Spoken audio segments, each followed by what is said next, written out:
ഇക്കഴിഞ്ഞ ശനിയാഴ്ചയാണ് ഞാനിപ്പോൾ നിൽക്കുന്ന കല്ലേക്കാട് പോലീസ് ക്യാമ്പിന് സമീപത്തായി കാണുന്ന ഈ പച്ചക്കറി കടയിൽ ഒരു സ്ഫോടനം നടക്കുന്നത്. ഈ പച്ചക്കറി കടയ്ക്ക് അകത്ത് രണ്ടോളം ഗ്യാസ് കുറ്റികളുണ്ടായിരുന്നു. ഈ ഗ്യാസ് കുറ്റികൾ പൊട്ടിത്തെറിച്ചതിനെ തുടർന്ന് വലിയ രീതിയിലാണ് പിന്നീട് ഈ തീപിടുത്തം ഉണ്ടാവുകയും അത് സമീപത്തെ കടകളിലേക്കെല്ലാം പടരുന്ന ഒരു സാഹചര്യം ഉണ്ടായത്. മണിക്കൂറുകളോളം ഫയർഫോഴ്സ് ഉദ്യോഗസ്ഥർ വലിയ പരിശ്രമങ്ങൾ നടത്തിയാണ് ഈ തീ പൂർണ്ണമായും നിയന്ത്രണ വിധേയമാക്കാൻ വേണ്ടി സാധിച്ചത്. ഗിരിജ എന്ന് പറയുന്ന ഒരു പ്രദേശവാസി നടത്തുന്ന പച്ചക്കറി കടയാണിത്. തൊട്ടപ്പുറത്ത് തന്നെ ലക്ഷ്മണൻ എന്ന് പറയുന്ന മറ്റൊരു പ്രദേശവാസി നടത്തുന്ന ഒരു ചായക്കടയുണ്ട്. ആ ചായക്കടയ്ക്കും തീ പിടിച്ചിരുന്നു. ആദ്യഘട്ടത്തിൽ പോലീസ് ഉൾപ്പെടെ കരുതിയിരുന്നത് ഏതോ രീതിയിൽ ഒരു തീപിടുത്തം ഉണ്ടായി എന്ന് മാത്രമാണ്. പക്ഷേ പിന്നീട് ഈ തീയെല്ലാം നിയന്ത്രണ വിധേയമാക്കിയതിന് ശേഷമാണ് പോലീസിന് ഈ തീപിടുത്തത്തിൽ ചെറിയൊരു സംശയം ഉണ്ടാകുന്നത്. അതിന് കാരണം എന്ന് പറയുന്നത് ഞാനിപ്പോൾ നിൽക്കുന്ന ഈ മേഖലയാണ്. അതായത് ഈ ഗിരിജയുടെയും അതുപോലെ തന്നെ ലക്ഷ്മണൻ്റെയും ഈ കടയ്ക്ക് നെടുവിലായി ഈ കാണുന്ന ഒരു ഭാഗമുണ്ട്. അത് രമേശ് എന്ന് പറയുന്ന ഒരു പ്രദേശവാസി നടത്തുന്ന ചായക്കടയാണ്. ഈ ചായക്കടയ്ക്ക് മാത്രം ഈ തീപിടുത്തത്തിൽ യാതൊരു രീതിയിലുള്ള കേടുപാടുകളും സംഭവിച്ചിട്ടില്ല. അതുകൊണ്ട് തന്നെ പോലീസിനൊരു സംശയമുണ്ടാകും. സ്വാഭാവികമായും ഒന്നില്ലെങ്കിൽ ഗിരിജയുടെ കടയിൽ നിന്ന് തീപിടുത്തമുണ്ടായാൽ അത് രമേശിൻ്റെ കട കഴിഞ്ഞ് മാത്രമേ ലക്ഷ്മണൻ്റെ കടയിലേക്ക് എത്തുകയുള്ളൂ. അതല്ലെങ്കിൽ തിരിച്ച് ലക്ഷ്മണൻ്റെ കടയിലുണ്ടായാലും രമേശിൻ്റെ കട കഴിഞ്ഞ് മാത്രമേ ഗിരിജയുടെ കടയിലേക്ക് എത്തുള്ളൂ. എങ്ങനെ രമേശിൻ്റെ കടയ്ക്ക് മാത്രം യാതൊരു രീതിയിലുള്ള കേടുപാടുകളും ഇല്ലാതെ വന്നു എന്നുള്ളതായിരുന്നു പോലീസിനുണ്ടായ സംശയം. അങ്ങനെ പോലീസ് ഈ രണ്ട് കട ഉടമസ്ഥരെയും അതായത് ഗിരിജയെയും അതുപോലെ തന്നെ ലക്ഷ്മണനെയും വിശദമായി അവരുടെ മൊഴി രേഖപ്പെടുത്തുന്നു. അങ്ങനെ ഈ മൊഴി രേഖപ്പെടുത്തുന്നതിനിടയിലാണ് ഈ കടയുടമകൾ ഇവിടെ തന്നെയുള്ള ഒരു പ്രദേശവാസിയെക്കുറിച്ച് ഒരു പരാതി പറയുന്നത്. അത് രാധാകൃഷ്ണൻ എന്ന് പറയുന്ന കല്ലേക്കാട് തെക്കുമുറി സ്വദേശി അദ്ദേഹത്തിൻ്റെ ഭാഗത്തു നിന്ന് അല്ലെങ്കിൽ ഇയാളുടെ ഭാഗത്തു നിന്ന് ഈ കട ഉടമകൾക്ക് വലിയ രീതിയിലൊരു ഭീഷണി ഉണ്ടായിരുന്നു. ആ ഭീഷണി എന്ന് പറയുന്നത് ഈ കട കത്തിക്കുമെന്നതിനുള്ളതായിരുന്നു.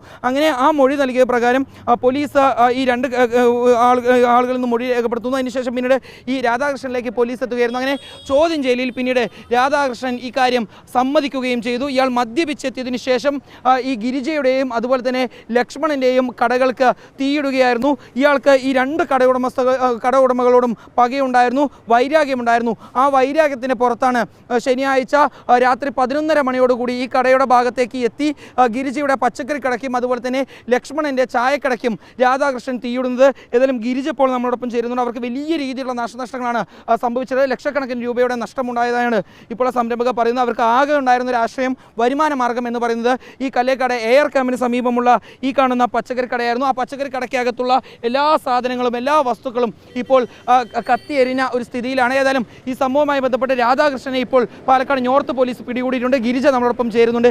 എന്താണ് ഈ രാധാകൃഷ്ണനെ യഥാർത്ഥത്തിൽ നിങ്ങളോടൊരു പക തോന്നാൻ കാരണം എന്താണ്? സാറേ, ഞാൻ ഈ ഇവിടെ കട ഇടണ സമയത്ത് അയാൾക്ക് എന്നോട് ഒരു ദേഷ്യം ഉണ്ടായിരുന്നില്ല. അപ്പോൾ ഇവിടെ നിന്ന് കുറച്ച് ഇങ്ങോട്ട് ഞാൻ ഒരു ചെരുവ് എടുത്തു. അപ്പോൾ അയാളുടെ കടയ്ക്ക് എൻ്റെ വഴിയാണ് ഇതാണെന്ന് എന്നോട് പറഞ്ഞു. അപ്പോൾ രാധേട്ടാ, നിങ്ങൾ തുടങ്ങുമ്പോൾ ഇത് ഞാൻ അഴിച്ചു മാറ്റി തരാമെന്ന് അയാളോട് ഞാൻ പറഞ്ഞതാണ്. പുറംപോക്കാണ്, ഇത് ഗവൺമെൻറ് സ്ഥലമാണ്. അപ്പോൾ ഞാൻ ഇളനീര് ഈ ഫ്രണ്ടിൽ വെച്ചിട്ടുണ്ടായിരുന്നു. അപ്പോഴും ഇയാളുടെ കടയില്ല, കട പൂർണ്ണമായും നശിച്ചു കിടക്കുകയാണ്. ഉണ്ടായിരുന്നു, ഈ രണ്ട് കട അയാളുടെ ആയിരുന്നു. പക്ഷെ അതിന് യാതൊരു തടസ്സമില്ലാത്ത രീതിയിലാണ് ഞാനിവിടെ ഒരു ഷെഡ് കെട്ടിയത്. അപ്പോൾ അയാൾ പറഞ്ഞു എനിക്കിത് എടുത്ത് മാറ്റിക്കിടും. ഞാൻ പറഞ്ഞു രാധേട്ടാ, നിങ്ങൾ കട തുടങ്ങുമ്പോൾ ഞാൻ മാറ്റിത്തരാം. പക്ഷേ അയാൾ പറഞ്ഞു കേൾക്കാതെ എൻ്റെ പേരിൽ പോയി നോർത്ത് പോയി പെറ്റീഷൻ കൊടുത്തു. പിന്നെ അവിടെ നിന്ന് ഒത്തുതീർന്ന് വന്നു.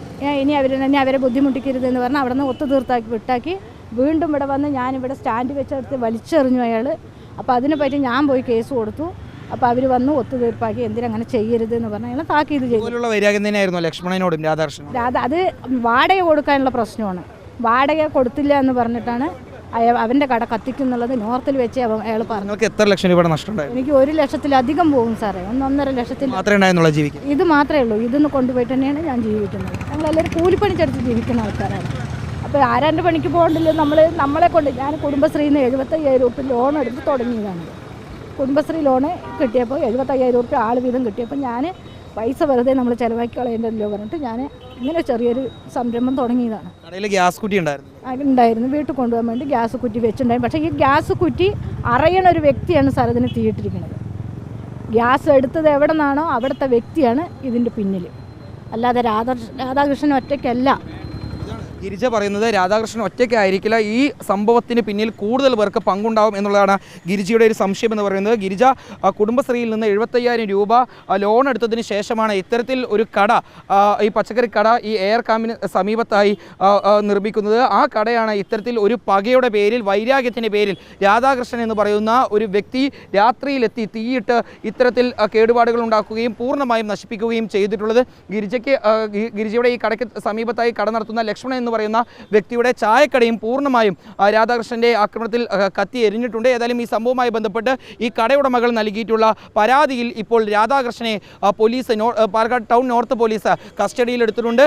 ഏതായാലും ഇതിന് പിന്നിൽ രാധാകൃഷ്ണൻ ഒറ്റയ്ക്കായിരിക്കില്ല, കൂടുതൽ പേർക്ക് ഈ സംഭവത്തിന് പിന്നിൽ പങ്കുണ്ട് എന്നുള്ളതാണ് ഗിരിജ ഉൾപ്പെടെ ഉന്നയിക്കുന്ന ആരോപണം. ആ സംഭവത്തിൽ കൂടുതൽ അന്വേഷണം വേണം. തുടരന്വേഷണം നടത്തി ഈ സംഭവത്തിന് പിന്നിൽ പ്രവർത്തിച്ച മുഴുവൻ ആളുകളെയും കസ്റ്റഡിയിലെടുത്ത് പോലീസ് നടപടി സ്വീകരിക്കണമെന്നുള്ളതാണ് ഈ കടയുടമകളുടെ ആവശ്യം. വീഡിയോ ജേർണലിസ്റ്റ് വിനൂസിക്കൊപ്പം reporter Iqbal Arkal, in reporter, Palakkad.